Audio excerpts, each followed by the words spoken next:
Στον αγώνα δεν έχω να πω πολλά. Σίγουρα δεν ξέρω τι έφταξε σήμερα. Αλλά πιστεύω τα παιδιά δώσαν τα πάντα. Πάλι ήμουν ο καλύτερος από όλους.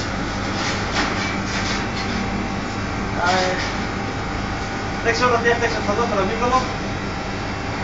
Ίσως οι σέντρες που έβγαλα δεν ήταν τόσο καλές όσο έπρεπε. Εντάξει. Τώρα δεν ξέρω τι ακριβώς έφταξε. Αλλά πιστεύω του χρόνου θα είμαστε καλύτεροι. Εντάξει, ο Μάτιος καλός παίκτης, αλλά δεν πιστεύω ότι εκμεταλλεύτηκε τις έντυπες που ήταν καλά. Σχετικά παίξαμε καλά, το χάσαμε στις λεπτομέρειες.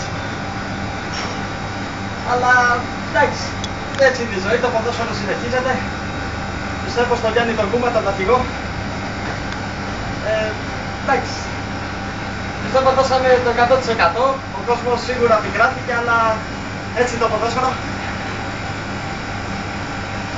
Και τον κόσμο θα τα πάμε καλύτερα. Ευχαριστώ πολύ.